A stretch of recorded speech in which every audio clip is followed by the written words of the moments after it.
গোটা ওয়ার্ল্ডে একটি মাকবুল জামাত আছে, তাবলিগ জামাত। যেই তাবলিগ জামাতের মধ্যে অসংখ্য লোকেরা সময় দিয়ে, চিল্লা দিয়ে, সাল লাগিয়ে, 3 দিনে সময় দিয়ে, 10 দিনে সময় দিয়ে নিজের জীবনকে পরিবর্তন করেছে।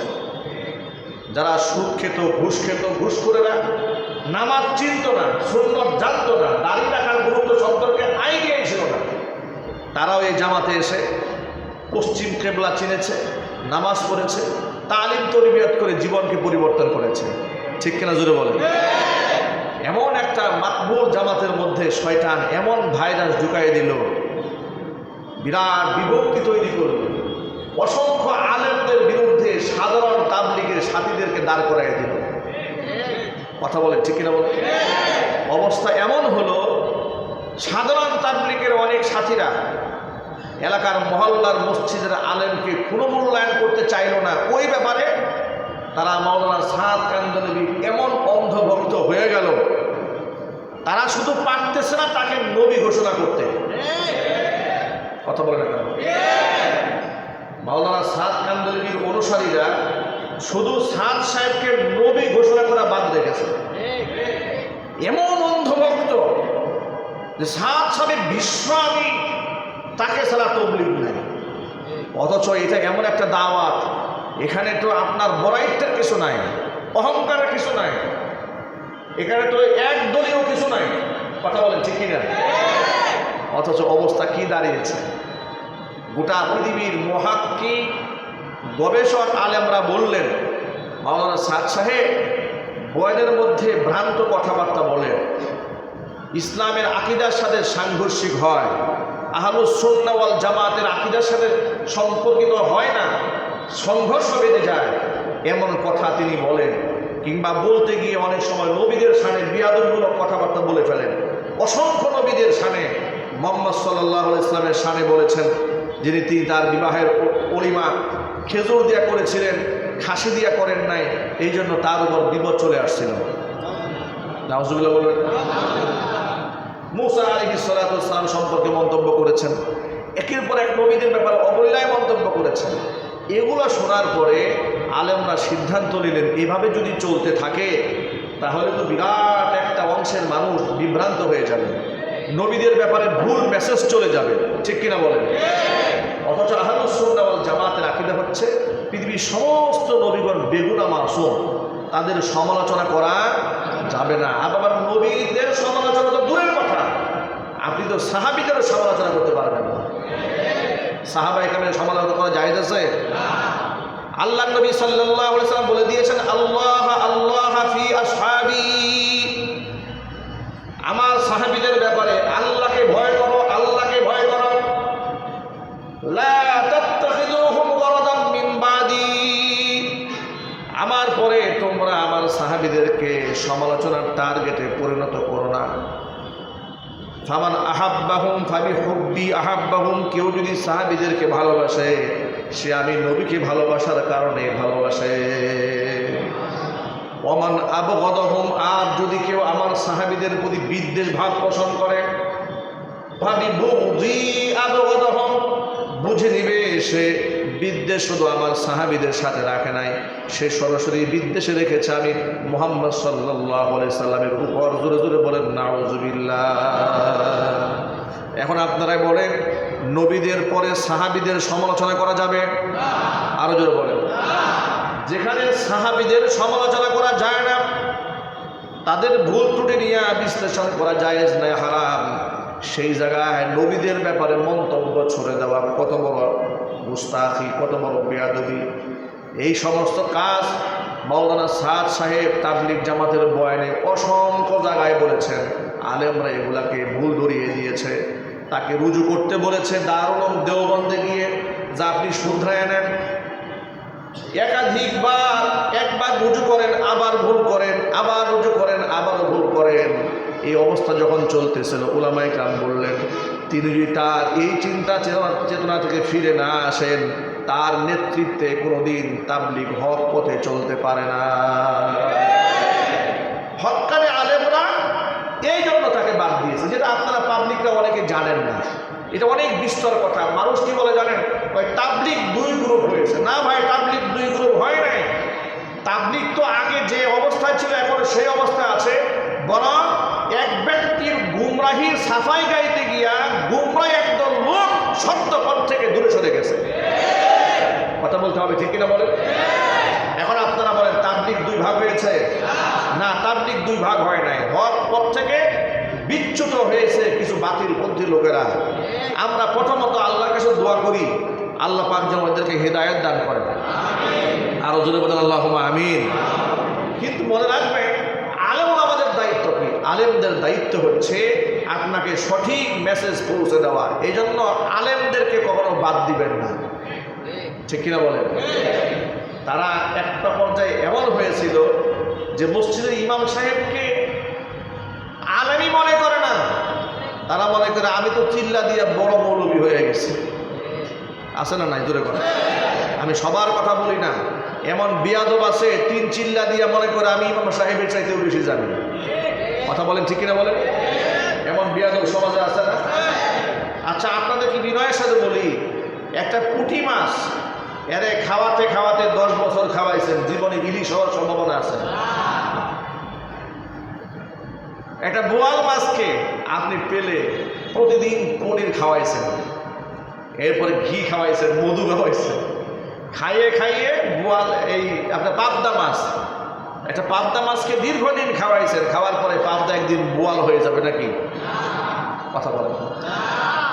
পাবদা কোনোদিন যেমন বোয়াল হবে না যতই খাওয়ান, অনুরূপভাবে পুঁটি মাছকে যতই খাওয়ান জীবনে কোনোদিন ইলিশ হবে না। অনুরূপভাবে ডাক্তারখানায় কম্পাউন্ডার নার্সগুলো আছে না নাই? নার্স যদি 30 বছরের অভিজ্ঞতা থাকে MBBS ডাক্তার হয়ে যাবে? কথা বলেন, ডাক্তার হবে? হবে না।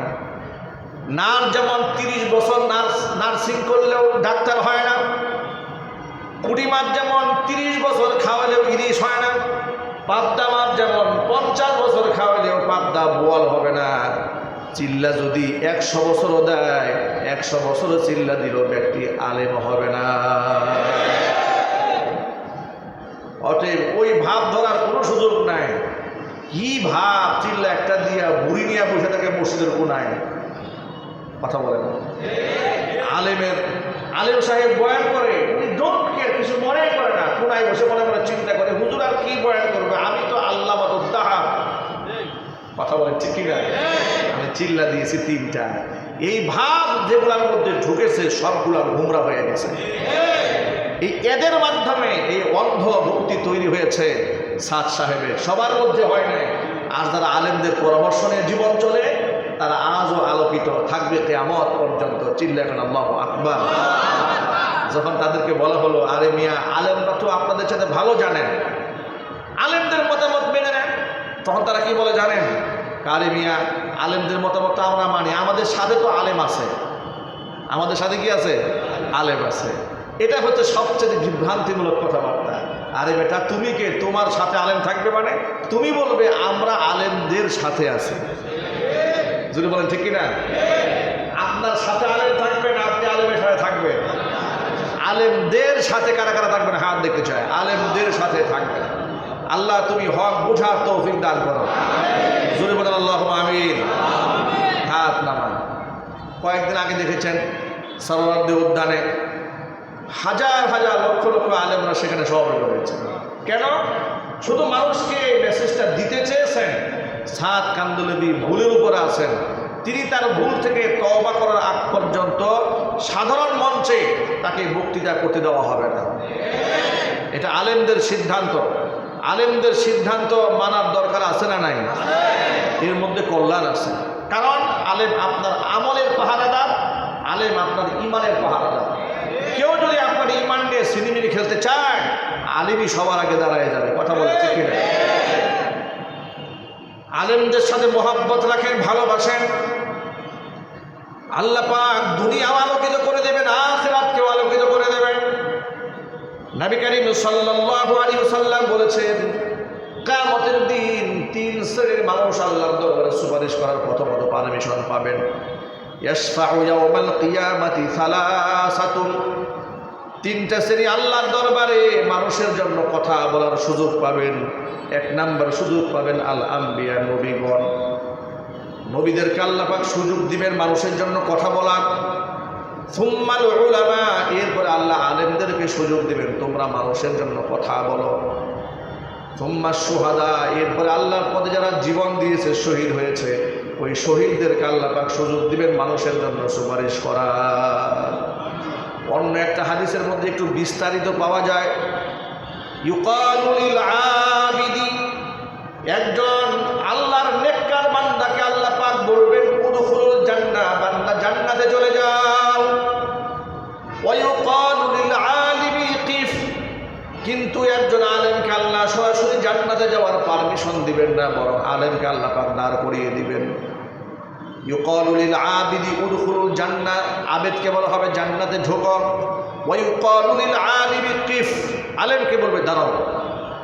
তোমাকে আলেম বানিয়েছিলাম কি একা একা সুরের মতো ভেসে যাওয়ার জন্য নাকি? সুবহানাল্লাহ বলে কিফ, দাঁড়াও। ওয়াশফা লিন-নাস, মানুষের জন্য সুপারিশ করো, মানুষের জন্য সুপারিশ করো। আলেম কতজন মানুষের জন্য সুপারিশ করবেন শুনে অবাক হয়ে যাবেন। ইউকালু লিশ-শাহীদ ইশফা লি-৭০, শহীদকে বলা হবে ৭০ জন মানুষের পক্ষে সুপারিশ করে জাহান্নামমুখী ৭০ জন মানুষকে জান্নাতে নিয়ে যাও। ৭০ জনকে পারমিশন, ৭০ জনের ব্যাপারে সুপারিশ গ্রহণ করা হবে শহীদের। আলেমের ব্যাপারে কেমন সুযোগ আল্লাহ পাক দেবেন? আল্লাহ নবী বলেছেন, আলেম যখন সুপারিশ করা শুরু করবেন, তাদের সুপারিশকৃত বান্দা বান্দির সংখ্যা ওয়ালাউ কানা আদাদান নুজুম, আসমানের নক্ষত্র সমতুল্য যদি হয়ে যায়, আলেমদের সমস্ত সুপারিশ করে আল্লাহ পাক মঞ্জুর করে নিবে। ভাবা যায়, ওয়ালাউ কানা আদাদান নুজুম, আসমানের নক্ষত্র সমতুল্য, এত সংখ্যার মানুষের জন্য আলেম সুপারিশ করবে। আলেমের কোনো সুপারিশ আল্লাহ পাক বিফলে দিবে না, আল্লাহ পাক সকলকে মাফ করে দিবেন। আল্লাহু আকবার বলে। আর আম্বিয়া আলাইহিস সালাতু ওয়াস সালাম তো গোটা জগতের মানুষের জন্য সুপারিশ করবেন। এত বড় সুযোগ আল্লাহ পাক নবীগণকে দান করবেন। প্রিয় ভাইরা, যে নবীগণ মানুষের জন্য সুপারিশ করবেন আল্লাহর কাছে উম্মার জন্য, যে আলেমরা আমার বিপদে আমার সাথী হবে, ওই আলেমদের সাথে শত্রুতা বিদ্বেষ রাখার কি কোনো প্রয়োজন আছে? আর চিৎকার দিয়ে বলেন আছে?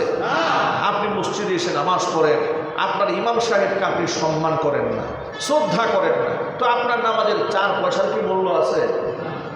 আপনি তো যার যে ইসলামের ধারক এবং বাহকদেরকে মূল্যায়ন করেন না, তা আপনি নামাজ পড়েন কার জন্য? যেখানে নবী করিম সাল্লাল্লাহু আলাইহি ওয়াসাল্লাম বলেছেন, ফাদলুল আলিমি আলাল আবিদি কা ফাদলি আলা আদনাকুম। ও সাহাবীরা, তোমাদের ভিতরে সবচেয়ে আদনা তবকার সাহাবীর উপরে আমি নবীর মর্যাদা যেমন, একজন সাধারণ মুসল্লির তুলনায় আল্লাহর কাছে একজন আলেমের মর্তবা তেমন। এত বড় সম্মান একজন আলেমের, আর আপনি আলেমের সাথে শত্রুতা করেন, বিদ্বেষ ভাব রাখেন। নবী করিম সাল্লাল্লাহু আলাইহি ওয়াসাল্লাম বলেছেন, হাদিসে কুদসিতে এসেছে, আল্লাহ বলেছেন, মান আদালি ওয়ালিয়ান ফাকাদ আযানতুহু বিল হারবি। কোনো ব্যক্তি যদি আমার ওলির সাথে দুশমনি করে, আল্লাহ বলেছেন আমার ওলির সাথে কেউ যদি দুশমনি রাখে, তাদের বিরুদ্ধে আমি আল্লাহ নিজে যুদ্ধের ঘোষণা করি। সমস্ত আলেমরা আল্লাহর বন্ধু। কার বন্ধু যদি বলেন? আলেমরা যে আল্লাহর ওলি, এতে আপনাদের সন্দেহ আছে? চিল্লায় বলে সন্দেহ আছে? আলেমরা মানুষকে হক হালাল বোঝান, নিজেরা হক হালাল মধ্যে চলেন, হারাম কাজের সাথে আলেমরা জড়িত হন না। আলেমদের এত তবকাত, এত মর্যাদা। সুতরাং শুধুমাত্র আলেমদেরকে মহব্বত করেই ক্ষান্ত হবেন না, সবাই মনে মনে নিয়ত রাখবেন, ইনশাল্লাহ আমার একটা ছেলে আলেম হবে, আমার একটা ছেলের ঘরে নাতি, মেয়ের ঘরে নাতনি আছে, আলেমা হবে, হাফেজা হবে, দ্বীনের দায়ী হবে। এমন একটা নিয়ত করা যায় না ইনশাল্লাহ? আগামীর বাংলাদেশ তো ইসলামের বাংলাদেশ হবে ইনশাল্লাহ। বলেন না ইনশাল্লাহ? এই দেশের আলেমদেরকে তো পিছায় রেখেছে বুদ্ধিজীবী নাস্তিক বেঈমানেরা। যোগ্যতার দিক থেকে একটা আলেমের যোগ্যতা কি এই দেশের তথাকথিত এমপি মন্ত্রী চাইতে কম? চিল্লায় বলে, কোন দিক থেকে একজন আলেমের মর্তবা কম? বলেন আপনারা, কোন দিক থেকে? এই দেশের অনেক এমপি মন্ত্রীর চরিত্রের কোনো ঠিক নাই। চিল্লায় বলে, এগুলা রিপোর্ট তালাশ করে এগুলাকে আপনি মদের বারে পাবেন। এমন মন্ত্রীদেরকে দেখছেন সংসদে বসেছে, উনি ওনার বক্তব্য পেশ করবে, উনি মদের নেশায় উল্টে যায়। এরাও তো মন্ত্রী হয়ে গেছে, কথা বলে না কেন? মমতাজের মতো একটা নিকৃষ্ট মহিলা, যারা স্বামীর সংখ্যা কত এটা মোটামুটি একটা তদন্ত ছাড়া বের করা সম্ভব না, এই সমস্ত মহিলারা এমপি হয়ে যায়। এই মুসলমানদের দেশে এর থেকে লজ্জা, এর চেয়ে শরম কি হতে পারে? আপনাদেরকে একটা আহ্বান জানাই, আমেরিকায় তো এই দেশের বুদ্ধিজীবীদেরকে শিখিয়েছে নারী ক্ষমতায়ন, নারী নেতৃত্ব, ঠিক কিনা বলেন? নারী পুরুষের সমান অধিকার, এই স্লোগানগুলো এই দেশের হারামখোর বুদ্ধিজীবীরা শিখছে কার কাছ থেকে? কথা বলেন, আমেরিকার কাছ থেকে শিখেছে। কথা বলেন, ঠিক কিনা বলেন? এখন আপনারা বলেন, ওরা আমাদের বাংলাদেশের নারী ক্ষমতায়ন শিখায়, নারী অধিকার শিখায়, নারী অধিকারের নামে বেলাল্লা বেহায়াপনা করে, নির্লজ্জতা করে পুরুষের পোশাক পরে রাস্তায় নামিয়ে দেয়। আমাদের দেশে নারীদেরকে এমপি মন্ত্রী বানাবার জন্য আমাদেরকে প্রেসক্রিপশন করে, আমাদেরকে ট্যাবলেট দেয়, আর ওই ট্যাবলেট নিয়ে এই দেশের বেঈমানেরা নাচতে থাকে। তোমার দেশের আমেরিকাতে নারীদেরকে প্রধানমন্ত্রী বানাও না কেন? কথা বলেন, ঠিক কিনা বলেন? আপনারা শুনে অবাক হয়ে যাবেন, এই তথ্য আপনারা জানেন না। বিগত 200 বছরের ইতিহাসে, 250 বছরের ইতিহাসে আমেরিকাতে একটা মহিলাকে তারা প্রধানমন্ত্রী বানায়নি। ডোনাল্ড ট্রাম্পের মতো একটা পাগলকে প্রধানমন্ত্রী বানাইছে, ঠিক কিনা বলেন? ওদের চিন্তা চেতনা হলো পাগল হোক আর ছাগল হোক, পুরুষ তো। কথা বলেন, এই পাগল ছাগলকে প্রধানমন্ত্রী বানায়, তাও প্রেসিডেন্ট বানায়, কিন্তু মহিলাদেরকে প্রেসিডেন্ট বানাবে না। আর আমাদেরকে শেখায় তোমরা প্রেসিডেন্ট বানাও মহিলাদেরকে, নারী ক্ষমতা, নারীদেরকে মেট্রো রেলের ড্রাইভার বানাও, নারীদেরকে পদ্মা সেতুর টুল বক্সে নিয়ে বসাই দাও টাকা তোলার জন্য। বেটা বিয়াদব! আমি অবাক হয়েছি, রাত বাজে 3টা, মহিলা চাকরি দিয়েছে পদ্মা সেতুর টুল তোলার জন্য। 3টে বাজে মহিলা পদ্মা সেতুর টুল তুলে এরকম জিমাইতেছে। মহিলাদেরকে রাত 3টা বাজে নারী ক্ষমতার নামে, নারী চাকরির নামে আপনারা 3টা বাজে, রাত 3টা বাজে একটা মহিলাকে বসাই রাখছেন, তার নিরাপত্তা দেবে কে? কথা বলেন আপনারা, বলেন আপনারা। এগুলা নারীদের অধিকার প্রতিষ্ঠা করে নাই, ওরা নারীদেরকে ক্ষমতায়নের নামে নারীদের ইজ্জত সম্ভ্রমকে ধ্বংস করে দিয়েছে। এদেরকে বসিয়ে দিয়েছে নিয়ে কোথায়? টুল বক্সে বসিয়ে দিয়েছে। তোমাকে কে বলেছে রাত 3টা বাজে মহিলাকে টুল বক্সে বসিয়ে দিতে? কে বলেছে তোমাকে? এগুলো আমাদেরকে শেখায় ওরা, কিন্তু ওরা নিজেরা আমল করে না, ঠিক কিনা বলে? আমাদেরকে শিখিয়ে দিয়েছে ট্যাবলেট, ওরা বানিয়ে আমাদেরকে গিলিয়ে দিয়েছে, ট্যাবলেট ওরা খায় না। সুতরাং এগুলো হচ্ছে সব ধোঁকাবাজি, এগুলো হচ্ছে সব প্রতারণা। আগামীর বাংলাদেশে পুরুষ নেতৃত্ব আসবে। এমনকি মুসলমানদের মধ্যে একটা টেন্ডেন্সি তৈরি হয়েছে, কোন সুদখোর, ঘুষখোর, চরিত্রহীন লম্পটকে আমরা ভোট দেওয়ার ক্ষমতায় বসাবো। মোটামুটি এটা আমি গোটা বাংলাদেশ থেকে গ্রিন সিগন্যাল শুনতে পাচ্ছি। আমরা টেকনাফ থেকে তেঁতুলিয়া প্রতিদিন দৌড়াচ্ছি, মানুষের মনের ভিউ তৈরি হয়েছে। আমাদেরকে লোকেরা বলছে, হুজুর আপনারা শুধু এক হয়ে যান, আগামীর বাংলাদেশ কোরআন সুন্নাহর বাংলাদেশ হবে।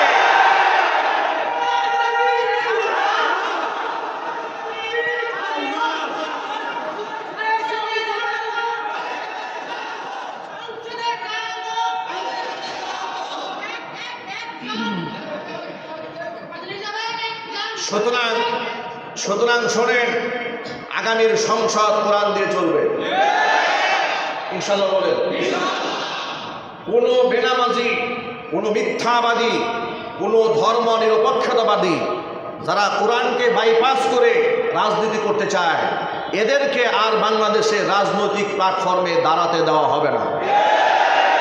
আলেমরা সামনে নেতৃত্ব আসবে। আপনারা চান? মন থেকে চান? টাকা দিয়া ভোট দেওয়ার প্রয়োজন হবে না। ভোট কেউ আমাদের কাছে কিনতে পারবে না। আমরা যোগ্য লোককে বসাবো, যাতে করে দেশের হাজার কোটি টাকা বিদেশে পাচার না হয়। আপনাদের কাছ থেকে টাকার বিনিময়ে ওরা ভোট কিনেছে, ভোট কিনে ক্ষমতায় গিয়ে কিংবা ছলছাতরি করে ক্ষমতায় গিয়ে 93 বিলিয়ন মার্কিন ডলার 16 বছরে দেশ থেকে বিদেশ পাচার করে দিয়েছে।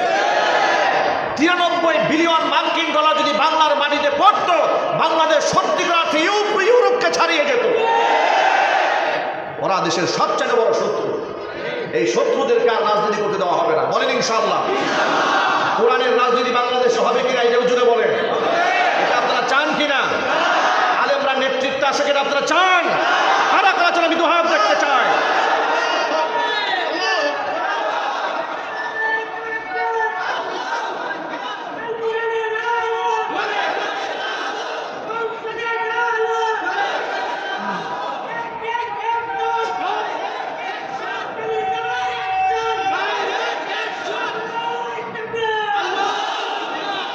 আল্লাহ রাব্বুল আলামিন গোটা জাতিকে ঐক্যবদ্ধ হওয়ার তৌফিক দান করুন।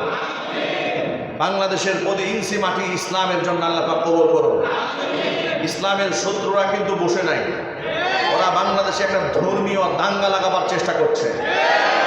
ইসকনকে লেলিয়ে দিয়েছে, ওরা মুসলমানদের পায়ে পাড়া দিয়ে ঝগড়া করার চেষ্টা করছে। ওরা সেনাবাহিনীর গায়ে গরম পানি ছুঁড়েছে, এসিড নিক্ষেপ করেছে, পুলিশদেরকে আহত করেছে, মুসলমানদের দোকানপাট ভাঙচুর করেছে। আপনারা ওদের উস্কানিতে পা দেবেন না। ওরা চাচ্ছে আমাদের পার্শ্ববর্তী দেশ তো আমাদের এমন বন্ধু, এরকম বন্ধু থাকলে আমাদের শত্রু না থাকলেও চলবে, ঠিক কিনা বলে? ওরা কখনো আমাদেরকে বন্যা দিয়ে মারতে চায়, কখনো পিঁয়াজ আটকায় দিয়ে না খাওয়ায় মারতে চায়, আবার কখনো দাঙ্গা লাগিয়ে দিয়ে মারতে চায়। নানাবিধ ষড়যন্ত্র চক্রান্ত চলছে। এই ফাসাদের মধ্যে পা দেবেন না। ইসকনের সদস্যরা যতই ধামাধাপি লাফালাফি করুক না কেন, ওদের পাতানো ফাঁদে কোনো মুসলমান পা দেবে না। কিন্তু এ কথাও সত্য, ইনশাআল্লাহ এদের প্রত্যেকের তালিকা করে এদের বিরুদ্ধে যথাযথ আইনানুগ ব্যবস্থা গ্রহণ করা হবে, ইনশাআল্লাহ বলেন। ধর্মীয় দাঙ্গায় যাওয়া যাবে না, ব্যক্তিগত আইন হাতে নেওয়া যাবে না। আল্লাহ রাব্বুল আলামিন যে কথাগুলো যেন আমাদের সকলকে আমল করার তৌফিক দান করেন। সকলেই জোরে বলুন আল্লাহুম্মা আমিন। ওয়া আখিরু দাওয়ানা আনিল হামদুলিল্লাহি রাব্বিল আলামিন। ক্বাবলা আল জুমআ 4 রাকাত সুন্নাত নামাজ যারা আদায় করেননি মেহেরবানি